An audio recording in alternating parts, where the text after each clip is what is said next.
Ladies and gentlemen, and thank you very much for your very interesting points. But I would like to say that you say that actually that when you use mercy killing for a patient, especially terminal patient, then it means that you are reducing the pain and the suffering for the patient. So if you don't want to kill them, mercifully, and you want to prolong it, and then it means that patient will suffer more from pain and agony, and not from just the patient, but also the members, family members. So do you think that is actually mercy?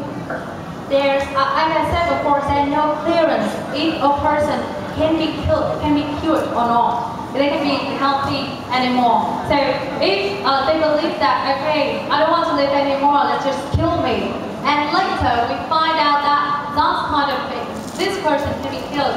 It will be a nightmare. And then as I said before, we have to build for them the belief to live. We have to encourage them to live, not to suffer from the pain. And you know that cancer, one of the most difficult kinds of disease, can be cured now. We need those kind of people who are willing to suffer from the pain, to have the medical research. How far can the pain be? And what kind of pain can be killed? Or what kind of job can it? If everybody just because of cancer they die, we can have no more scientific research. Okay, so I mean that like when the patient is unconscious, yes, and how can you encourage them to continue to live? When a person is unconscious, how can you know that they want to die? Okay, so like when a person is struggling with a terminal illnesses or sickness or some kind of disease, and if you give them the mercy killing, it means that you would carry more best for the other patients who are more, have more hopes to be continued to live. And when you give the mercy killing to the person who is struggling with terminal illness, it means that you also reduce the disease spreading. It means that, for example, when the person is still living, then it means that there may be some kind of viruses in the host. And then if you don't give them the mercy killing, then the viruses may spread all over the world. So do you think that is a very, very disadvantage of the not legalizing mercy killing? As I mentioned before, then we are human. There's an exceptional case rather than just kill them. We need to be not just not for money. You don't live for money, right? I don't live for money. I live for that. We should. Okay, can I interrupt you? Sorry, yeah. I'm not talking about money. I'm talking about like when a person is unconscious or struggling with terminal illness, it means that just one person is suffering. And when you give the mercy killing to that person, it means that you will give the hope to many other people, and then you also relieve the pain and even the money for the economy for the family members. They don't have to pay more money to prolong their life in like in such a hopeless way like that. And if, for example, if the patient is an organ donator, and then when they die, some of the organs are still functioning very well. So it means that you are giving the lives to so many people in the world. So do you think that is a better idea to give the mercy killing to that person? That's the organs. Sometimes the person is not ill enough, or it's not bad, the situation is not bad enough to die. But because of the organs, if they don't die soon, the organ will be destroyed. They have to die soon because of the doctors to have the organs for other people illegally. That's the point, because of the organs. And we're going to talk more later about the second point.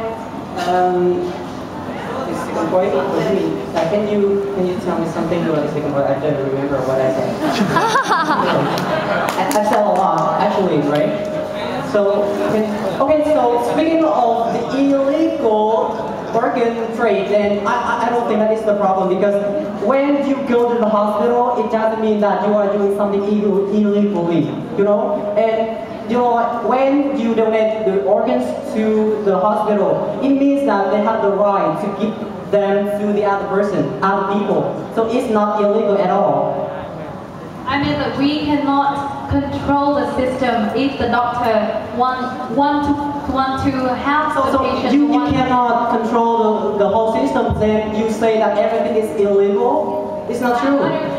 It's that everything is not, but when we cannot control it, then we shouldn't legalize it. And I remember your point. Your point is that we cannot control if the disease is spread out, right? Yeah. If we give the mercy killing to the person, it means that you can also prevent the disease in their body from spreading. Well, there's a lot of disease out there when the patient is living normally, it's not in the hospital, but we can still, we are trying to control it. HIV and AIDS, for example. No, I'm talking about contagious diseases or infectious diseases. HIV is different because you have to have some kind of intimacy with the person who is carrying the HIV. It's different. This is contagious. It may spread very quickly. It's a responsibility of the hospital to avoid those things happening. And you said before we cannot control everything. So how can the hospital control that? I mean that even if a person is not can be killed, there's a lot of other diseases that can be spread widely, right? Not just if you give the mercy killing to the person, it means that you are contributing to reduce it.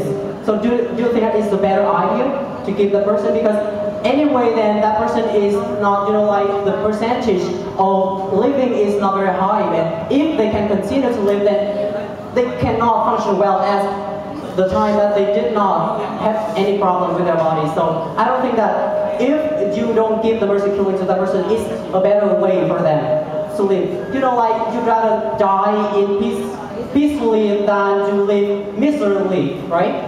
So it's a better idea. Alright, I'm sorry I have to interrupt the debate.